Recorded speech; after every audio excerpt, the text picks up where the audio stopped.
Yo, what is going on, everybody? It is Roush, and welcome back to the postseason interviews of the Pokemon Speedruns Draft League's Season 3. Today I have with me... Yagamirai of Murkrow Manor. Perfect. Alright, let's go ahead and take a look at your team first and foremost. So you had Kartana, Nidoqueen, Rotom Heat, Alamomola, Silvally, Clefairy, Mega Tyranitar, Thunderous Incarnate Form, Mimikyu, Mesprit, and regular Kangaskhan. And during the season, you had originally drafted Hariyama, but because of a little points mishap, you were forced to drop it. And instead, you grabbed the Kangaskhan. You also did not start with Clefairy. You originally had a Dunsparce, and you swapped Dunsparce for Clefairy. So, any particular reason for that trade specifically, the Dunsparce for Clefairy? I was just looking at the rest of my team, the matches I had ahead of me at that point, and I felt like going to be coming to any matches. It wasn't bringing anything to my team. Clefairy was a tier 5. That was something that I had used before. With Eviolite, it can be a really solid Pokemon. I felt like it was a good fit for what I had on my team. It did come to 2 matches, though it didn't end up doing as much as I hoped, but I feel like it did more for my team than Dunsparce would have had I kept it. That's a fair point. Now, what about the rest of your squad? Go ahead and walk us through them, and go ahead and talk about nicknames while you're at it as well. Kartana was my first pick, if I recall correctly. It was Pokemon that I've used in competitive multiple times before. It's a very hard hitter, very fast. Doesn't take a hit from anything really, but it's something that I'm used to using. It's something that I felt like I could make good use of. I didn't expect it to last until I made it back around. The name Adia comes from the RPG Bravely Default. There's a character named Adia Lee who is a sword master. And so, since Kartana is basically a living sword, or origami sword, Yeah, that's pretty fair. I feel like it's been a very solid Pokemon for my team, and something that I'm chance to take, because I'm sure someone would have gotten it eventually. That's probably true. Alright, so Nidoqueen? Nidoqueen, nickname-wise, it's named Victoria because it's a queen, and Queen Victoria. I'm not especially creative at nicknames. I'm sure that's going to become very apparent throughout the rest of this. Nidoqueen is another Pokemon that I really like it. It's a solid Pokemon. It's got great bulk. Sheer Force is useful. Excellent coverage because it's a Gen 1 Pokemon. Pretty torn between taking Nidoking and Nidoqueen, but Nidoqueen, if I remember correctly, was a tier down, and so it felt like a better pick, and I like it better. So I think there was one match where it was like, oh, if I just had Nidoking instead of Nidoqueen, this would be so much easier. But overall, I'm really quite happy with it. Yeah, Go ahead. It can be bulky. It can set up. It can be, fully attacking, and any combination, like set up Toxic Spikes. Used it with Scarf a couple times. It's quite a good Scarfer. Just generally a solid Pokemon, and has done well.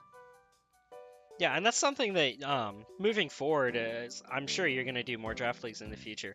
Nidoqueen is a much better pick than Nidoking, just because the defensive typing lends better to its bulky nature, which, as opposed to Nidoking, which is a little bit harder hitting and a little bit faster, but the speed tier isn't good enough for it to be a great attacker. But Nidoqueen's bulk is good enough to make it a niche bulk pick, and it is very useful in multiple roles. So it was. I also, in draft, someone had mentioned right before it was my turn that they were gonna pick Nidoqueen the next time it went around. So I was like, oh man, I need to get that now. Yep. All right. Continuing down on the list. Rotom Heat, again, not the most clever of nicknames. It's named after the Easy Bake Oven. I felt like I needed a solid fire type, and Rotom was something that was left that seemed like a solid pick. It's not the most versatile Pokemon, but it's got, it hits hard with Overheat. It would be great if it got any other fire move, but, you do what you can do. Yeah, just imagine if Rotom Wash got Surf. Or anything even. Exactly.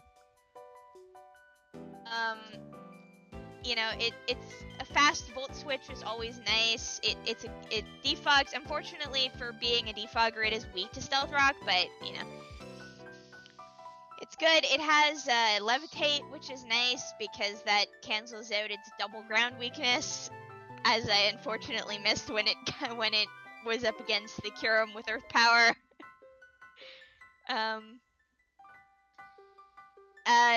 It's just generally a pretty good Pokemon. I felt like it was a good fit for what I had, and killed a couple things. Alamomola, you picked during the round that everybody was grabbing bulky waters. I think out of the 16 picks in that particular round, I think we had 7, if not 8, water types in that round alone. What made you pick Alamomola over anything else? It's annoying. It's very hard to kill. Regenerator is really good. Again, it just seemed like a good option for what I had on my team at the time. I was like, okay, I need a bulky water, and that is pretty known to be the bulky water, at least in VGC is what I have, I guess, not the most experience with because I've been doing Smogon for much longer, but the most serious stuff I did was VGC 2016, and Alomola in that? I can't remember. I can't remember. Anyway, I have done competitive where Alomomola not taking damage from anything and just wish passing and regenerator healing has been a massive pain in the ass, so I decided I wanted that massive pain in the ass on my team. Alright, going down you had Savali. The nickname, Mambo is the name of the Japanese word for the fish that it's off of, so. Okay. Savali? Savali is... I've used both Savali and Type Null. I actually usually prefer Type Null, but I felt like in drafts the versatility of Savali with the types would be better than just Eviolite every week. It's a cool Pokemon. Initially, I had it as one of my Z captains because Z Parting Shot. Yep. That was it, really. And the only Z that you threw on it was Z Explosion. Literally the week, then the next week you traded it off of. Z Parting Shot one week and didn't use it. Which is unfortunate. Yeah. And the nickname is Type Full. I'm assuming because not Type Null. That's what its name was, like, scientifically. Gladion names it Savali, but in the like journal entries in about it refers to its as being Type Full. Huh. Okay, I actually didn't know that. I played the games, but never really paid much attention to it. It's just just stuff that you find on, books in various places. It's not like mainstream dialogue, so it's not surprising. Alright, Clefairy? Clefairy is a good Eviolite user. I wish I had done better with it the weeks that I had it, because unfortunately being an Eviolite user means it's obvious that you just knock off it and then it loses the thing that it's best at. It's a Pokemon that it's probably more useful in doubles with Friend Guard, but Magic Guard is always nice. It's unfortunate it doesn't also get Unaware, because yeah, that would be amazing Unaware for is singles. good. Yeah. It's one of those, I have it because I like it, even though I know it's probably not the best tier 5. Alright, and then nickname? I don't think I ever nicknamed it. I think by the time I traded for it. That's still left over from Dunsparce then, I guess. Oops. Yeah, I think I just never named Takenoko was Dunsparce. Takenoko is a bamboo shoot, which Dunsparce's tail kind of looks like, and I named Oh, Dunsparce okay. that in That a makes Nuzlocke sense. once. All right. We are running a little bit I behind did on a Nuz. time, Yeah. so I'm gonna have to get this moving a little Sorry, yeah. faster. Tyranitar? It's a really good Mega. Tyranitar is scary with even higher stats when it Mega evolves. It's even scarier. I wanted to do Sand because it worked well with Kartana. I don't like playing against Sand teams, so I figured other people wouldn't like playing against it either. It's named Godzilla because it's a kaiju. Makes sense to me. Thundurus?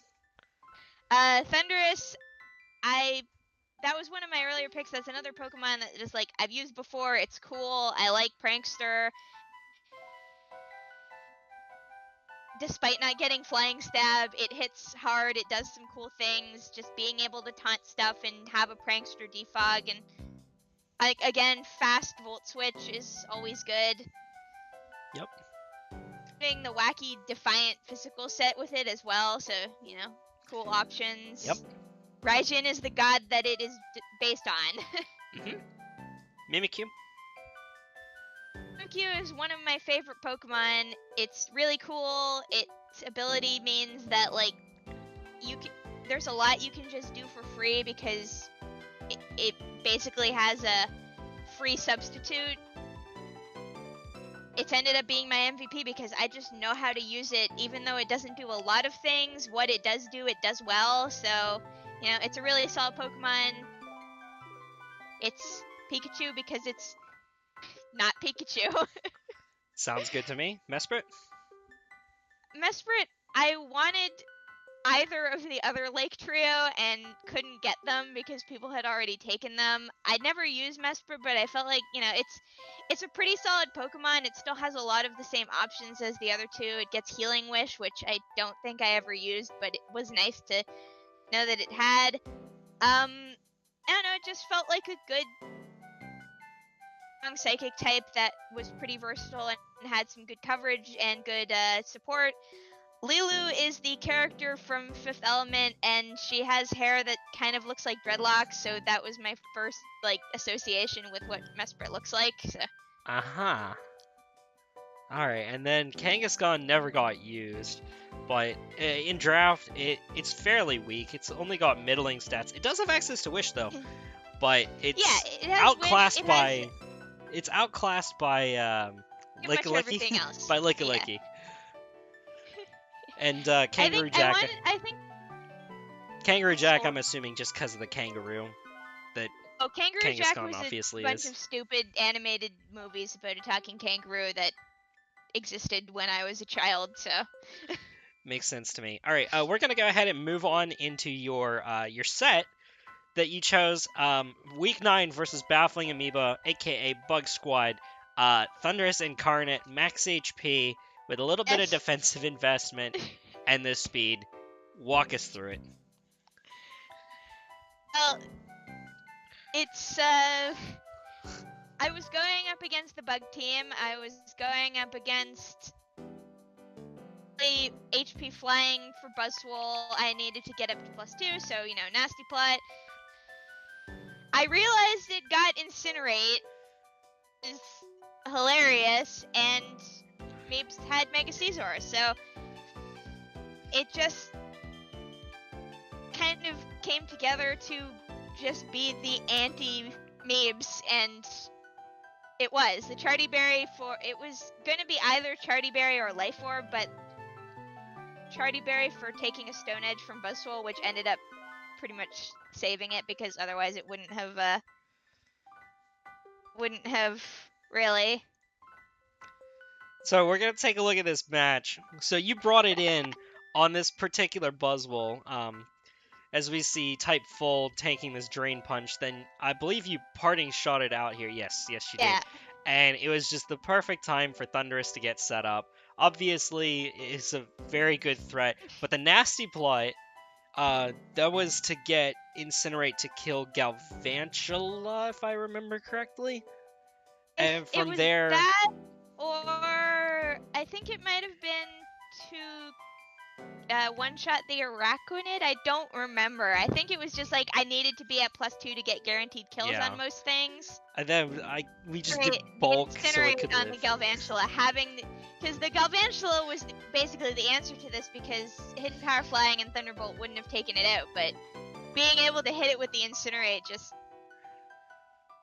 It just won. It was Yeah. fantastic. So that's that. We're gonna go ahead and quick hop back into here. We're gonna talk about playoff bracket. So who do you have as your final four? So we're gonna go through the start at the top left.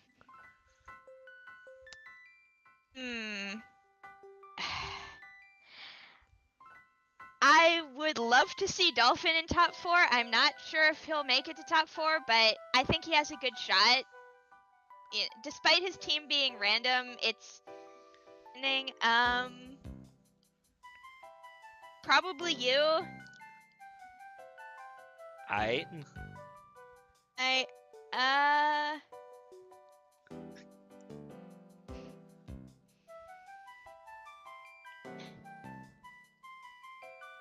Ninja. Probably Ninja. You like Ninja? Okay. He's really good. I don't know. He is.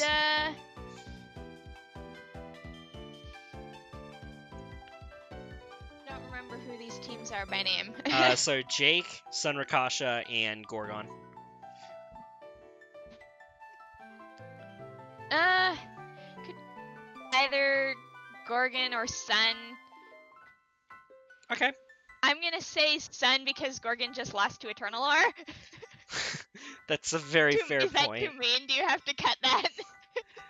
No, we can count that. So actually, the only you pick pretty standard picks. A lot of people are actually going with Sunrakasha as part of the final four. But everybody's thinking Gino is gonna get the better of Ninja. I'm sorry to say it directly to you, but that's what people have been picking. So Yeah, that being said, I'm actually gonna speed this along a little bit. We're gonna get into your grades a little bit. So we're gonna start with team building. All right. Every week you are the first person to like ask for help, and you listened a lot, you learned a lot. So I'm not entirely sure exactly how much competitive experience you had, but this season was definitely a learning season for you, and I hope that you're able to take some of these things with you into the playoffs and in future leagues that you may participate in. Yeah, absolutely. I mean, But I've been doing competitive for a long time, but not very well, I think would probably be how I'd put it. Like, I've never really gotten past the level of kind of amateur, and this was an amazing experience in terms of learning how to just build for draft and build for competitive in general. But for the most part, you were very open to hearing everybody's ideas, and you caught on fairly quickly to learning how to build certain sets. And I've heard that in other leagues, you've started helping generate some brilliant random ideas of your own. So, I mean, it wasn't the greatest start to your season, but I think you finished fairly well. And we'll see what kind of momentum you can gain going into the playoffs. But for team building, I'm gonna actually grant you a B minus. So there's that. In terms of match execution, a little bit more the same thing. In terms of playing against different Pokemon, you seem to not have a handle on what some of the Pokemon did specifically. So that can also go into match prep. But in terms of execution, kind of seemed like a lack of real competitive experience, especially against some of the more well-traveled players like Ninja, like Dolphin, like just some of the other people who've been playing for a lot longer. Yeah, that's But again, it's more of an experience thing. But overall, I thought you did fairly well. But I'm gonna have to give you a C+ in terms of match execution grade. But overall, your team is fairly good. It's not the greatest balance of things. It's rather awkward. Something that you might want to take a look at for next season is working on that speed control issue. Something that I'm talking with FN Crazy as well. is both of you don't have very high base max speeds, with Thunderous being your fastest at 111. That's just something that you gain with experience. So I think for the next season moving forward, it would do you well to just kind of talk it over with some people. Do maybe even a mock draft with a group of people to see if you can build, or how you can build a better slash easier to use team for next season. But I think you have a lot of good upside, and overall, I'm actually going to grant you the rank of B minus. So that is, in my opinion, a passing grade. But definitely room for improvement for the future, and we look forward to seeing that as it happens. So hopefully you will join us for next season. And Definitely intend to. all right, is there anything else really quickly that you'd want to say? Nothing in particular, no. All right. Thank you so much for joining me. Thank you, everybody, so much for watching. Roush is out. Peace.